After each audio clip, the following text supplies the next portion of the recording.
bersabda, "Ala inna fil jasadi mudghah." Ketahuilah bahwa di dalam jasad kita ini ada mudghah, ada gumpalan darah atau segumpal daging. Fa in saluha jasad kullu. Kalau segumpal daging atau darah tadi baik, maka seluruh badan ini menjadi baik. Wa in fasada, tapi kalau rusak segumpal darah atau daging tersebut, fasada jasad kullu, maka seluruh jasad dianggap rusak. Ala wa hiya al-qalb. Kata Nabi, ketahui yang dimaksud adalah hati.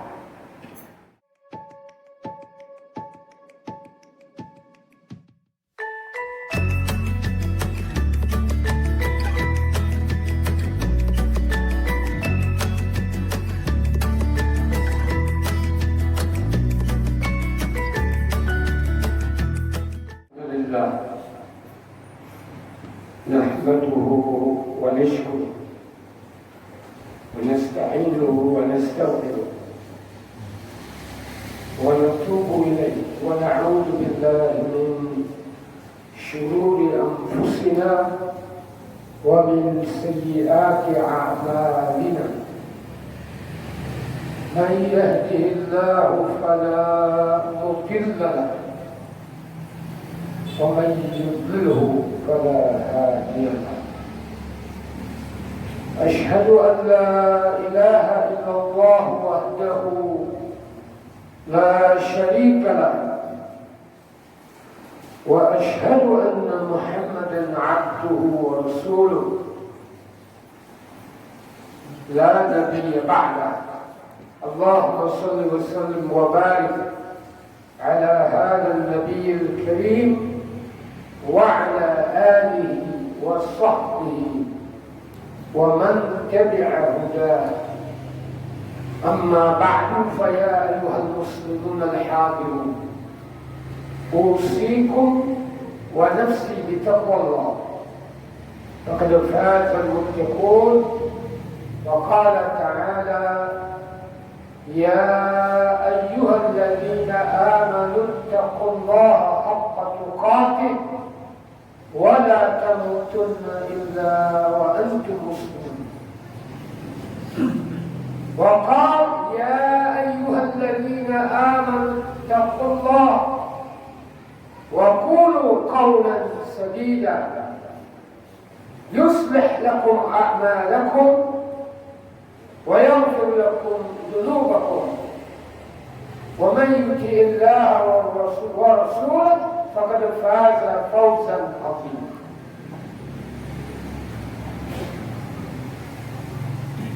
وقال تعالى: يا أيها الذين آمنوا اجتنبوا كثيرا من الظن إن بعد الظن إثم، إن بعض الظن إثم ولا تجسسوا ولا يغتب بعضكم بعضا أيحب أحدكم أن يأكل لحم أخيه ميتا فكرهتم واتقوا الله إن الله تواب رحيم.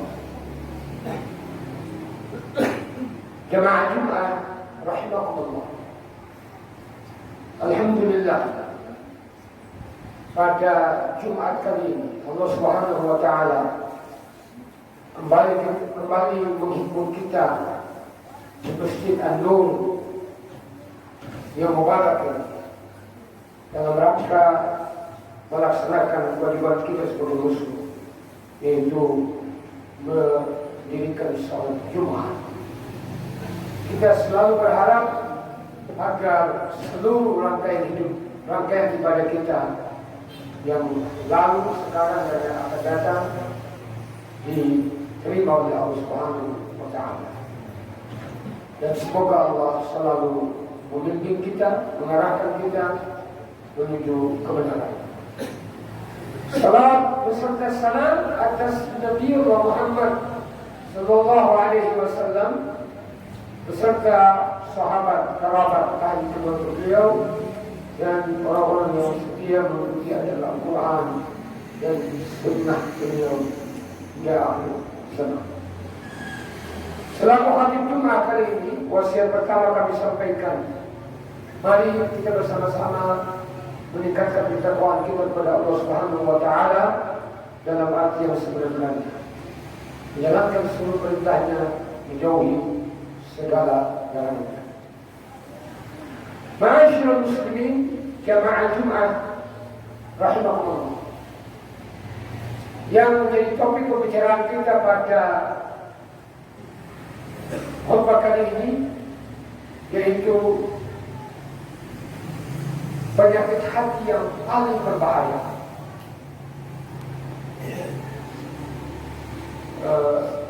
Pertanyaannya, mengapa begitu urgent atau begitu penting kita membersihkan hati atau memperhatikan hati? Karena niat itu terletak ada di hati. Ikhlas tempatnya juga di hati. Namanya takwa tempatnya juga di hati. Maka dalam bukunya Tasawuf Modern, Hamka, Profesor Hamka mengutip beberapa istilah dari beberapa ulama bahwa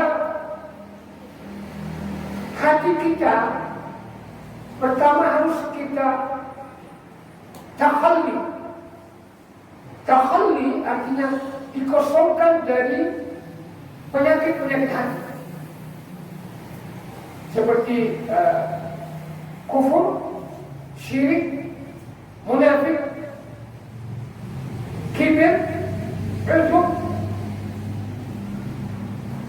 iri dengki atau hasad, riba, namimah,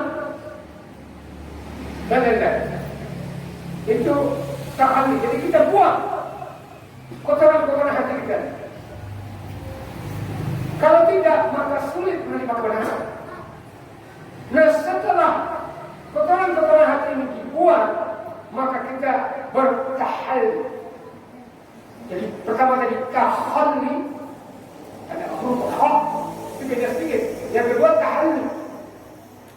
Kalau takhalli berarti mengosongkan tadi. Kalau tahalli artinya mengisi. Artinya mengisi setelah hilang kotoran-kotoran hati, kita isi dengan obat hati. Kita isi dengan sifat-sifat yang terpuji. Ya, kalau jadi kufur syirik, kita isi dengan iman. Kalau kibir, kita isi dengan tawadhu. Kalau kita banyak bersangka, kita isi dengan baik sangka, baik kepada Allah Subhanahu wa taala ataupun kepada sesama manusia. Dan ini kalau kita sudah melakukan takhalli dan tahalli, maka akan muncul di hati kita istilahnya tajalli. Maka hati kita akan bertajalli. Tajalli itu artinya akan bersinar, akan bercahaya, muncul nilai-nilai positif di dalam hatinya, sehingga akan damai dunia ini. Kalau hati sudah damai, maka dunia akan damai dan tidak akan ada permusuhan. Kalau tidak ada lagi hasud, tidak ada lagi iri dengki, maka tidak ada permusuhan. Semua akan damai. Urgensi yang lain, mengapa hati harus kita bersihkan? Yaitu apa yang diminta oleh Nabi Ibrahim dalam doa. Apa yang didoakan oleh Nabi Ibrahim? Rabbana la tukhzini yauma yub'atsun. Wahai Tuhan kami, janganlah Engkau menghinakan, menyiksa aku pada hari kebangkitan, pada hari kiamat. Yauma la yanfa'u malun wala banun. Di mana pada hari itu tidak ada gunanya, tidak bermanfaat harta benda dan anak turunan. Illa man atallaha biqalbin salim, kecuali orang yang menghadap Allah dengan membawa hati yang salim. Salim itu bersih, tidak berpenyakit, sehat, tidak ada penyakit hati. Ya, itu alasan lain. Nabi menyatakan bahwa hati penentu sehatnya seseorang jasmani maupun secara rohani. Diriwayatkan oleh Imam Muslim, Abu Daud, Tirmidzi dan lain-lain, banyak muttafaqun alaih. Hadis ini bahwa Rasulullah SAW bersabda, Imam Bukhari juga meriwayatkan,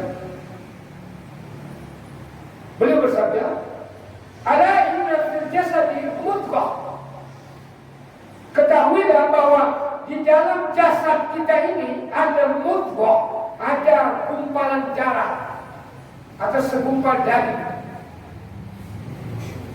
Fa in saluha jasadu kullu, kalau segumpal daging atau darah daging baik, maka seluruh badan ini menjadi baik. Wa in fasada, tapi kalau rusak segumpal darah atau daging tersebut, fasada jasadu kullu, maka seluruh jasad dianggap rusak. Ala wahyal qalb, kata Nabi, ketahui yang dimaksud adalah hati. Nah, secara jasmani atau klinis, kalau hati seseorang kena kanker, kena tumor, atau kena livernya itu hati, maka seluruh badan tidak sehat. Demikian juga dengan dari aspek rohani. Kalau hati busuk, maka sulit untuk beribadah. Nah, ini betapa pentingnya kita memperhatikan hati. Langsung aja, apa saja penyakit yang membahayakan hati itu tadi sudah kita sebutkan dalam mengosongkan hati dari beberapa penyakit. Namun yang kita bahas hari ini, karena kita dibatasi oleh waktu, hanya 3. Yang pertama yang paling berbahaya dari penyakit hati itu adalah al-ghibah. Apa itu ghibah? Seperti apa yang dijawab oleh Nabi berdasarkan pertanyaan para sahabat. Mana ghibah itu ya Rasulullah? Sahabat bertanya, apa yang dimaksud ghibah itu, wahai Rasulullah? Maka Rasulullah menjawab, zikruka akhaka bima yakrah minal ilm, yaitu engkau menyebutkan suatu keaiban yang tidak disukai oleh orang yang engkau sebutkan. Bila dia dengar, dia tidak suka, yakrah, dia jengkel, dia benci. Dan itulah riba. Nah, menurut para ulama, riba ini terbaik dari aspek jasad maupun dalam persoalan ibadah sekalipun. Apabila ada orang sholat di dunia, baik ikhtiras maupun tawaruk, tidak benar. Kalau kita ketawakan, tidak kita menuliskan dengan baik, tapi diketawakan, maka itu adalah riba. Termasuk dari aspek fisik, ada orang jari kakinya ada 6, kita ketawakan, atau jari kakinya 5 tetapi ada yang pendek 1. Kemudian kita ketawakan atau kita bincangkan dengan teman, maka itu adalah riba. Kemudian sahabat bertanya lagi, amaraita in kana fi ahli ma'qul, bagaimana kalau apa yang aku katakan itu benar-benar ada pada saudaraku itu, dia benar. Maka Nabi menyatakan, in kana fihi ma taqul maka diktabtahu. Kalau memang ada apa yang ada dalam dirinya yang kau maksud, maka engkau telah menghibah. Jadi sekalipun benar, riba. Tapi kemudian kata wa illam yakun fi faqad bahaka. Tapi kalau apa yang kau katakan itu tidak ada dalam diri saudaramu yang kau sebutkan, maka berarti engkau telah memfitnahnya. Ya, berarti engkau telah mendustakannya, ya, atau berbuat dusta kepadanya. Nah, itulah riba menurut Rasulullah. Dalam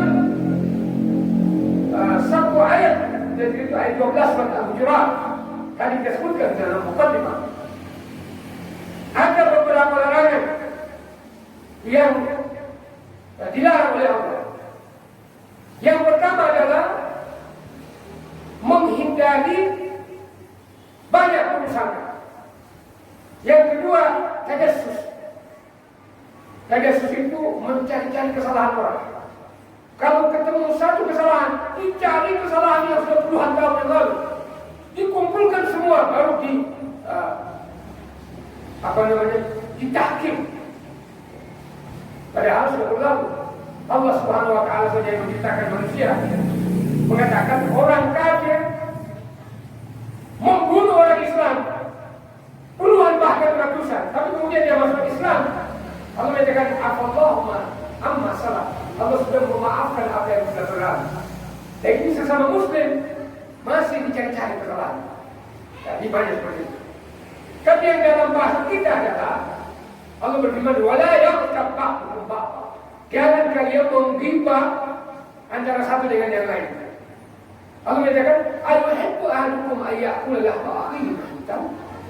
Apakah salah seorang di antara kalian mau memakan daging bangkai saudaranya? Yang hidup aja kita tidak mau makan, apalagi sudah jadi bangkai. Ya. Maka oleh sebab itu Allah Subhanahu wa Ta'ala, fakarihtumu, tentu kalian tidak suka. Artinya, sebagaimana kalian tidak suka memakan daging bangkai saudara kalian, begitulah kalian tidak suka jangan menggibahnya, menggunjingnya. Ya. Maka bahaya ini, bahaya riba ini karena tidak diberi tobat oleh Allah Subhanahu wa Ta'ala. Rasulullah bersabda, "Iyyakum wal ghibah." Hendaklah kalian menghindari ghibah. Fa innal ghibata ashad min az-zina. Karena riba itu dosanya lebih besar daripada berzina. Ya. Qila lahu, dikatakan ditanya kepada Nabi, kaifa dzalik? Bagaimana hal itu bisa terjadi kok? Riba lebih dahsyat daripada zina. Maka Rasul menjawab, inna rajula yazni wa yatubu Allahu alaihi. Sesungguhnya seseorang berzina, kemudian dia bertobat, mungkin Allah Subhanahu wa Ta'ala akan menerima tobatnya. Wa inna sahibal ghiba, sementara orang yang suka mengghiba, memuji orang, la yaghfiru lahu, Allah tidak mengampuni dosanya. Hatta yaghfir lahu sahibuhu, hingga orang yang dia riba memaafkan kesalahannya. Jadi sekalipun memohon ampun kepada Allah, tapi tidak meminta maaf kepada orang yang diriba, maka Allah tidak mengampuni. Ya, berarti lebih dahsyat daripada zina. Kalau zina itu urusan langsung kepada Allah, bertobat memang benar-benar bertobat, diampuni kesalahan. Tapi kalau hakul adami, biar 1 miliar kali mengampun, kalau belum meminta maaf kepada orang yang bersangkutan, maka sulit untuk diampuni dosa. Nah, maka bahaya riba. Yang kedua, namimah. Namimah itu mengadu domba. Ngomong pada si A beda, ngomong si B beda. Akhirnya A sama B berantem. Ya, ini namanya adu domba. Dalam hadis Nabi menyatakan, la yadkhulul jannah namam. hadis Bukhari Muslim, tidak akan masuk surga orang yang suka menyebar fitnah dan mengadu domba orang. Semua orang diberitahukan agar orang jengkel, benci kepada seseorang. Ini namimah, mengadu domba. Akhirnya orang yang tadinya tidak apa-apa menjadi ada apa-apa. Ya, waliyadzubillah. Dalam hadis lain, namimah, namam diistilahkan dengan battat, la yadkhulul jannah battatun. Tidak akan masuk surga orang yang suka menyebarkan namimah. Itu al-domba. Kemudian yang terakhir yaitu sifat hasad. Sifat hasad ini pertama kali ada di dalam dirinya iblis. Ketika iblis diusir dari surga karena dia tidak mau tunduk sujud sebagai penghormatan kepada Nabi Adam alaihissalam, dia diusir. Karena dia diusir, dia jengkel, dia iri. Oh, aku diusir, Adam kok enak. Maka dia menggoda Adam dan Hawa supaya juga dia dikeluarkan dari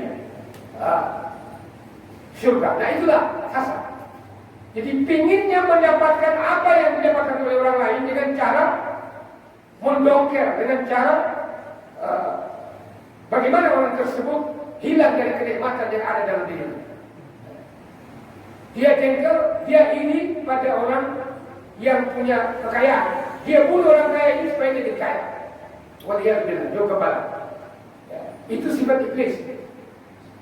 Ya, dan sifat orang kafir seperti Yahudi dan Nasrani. Allah berfirman, "Ma yawaddu alladziina kafaru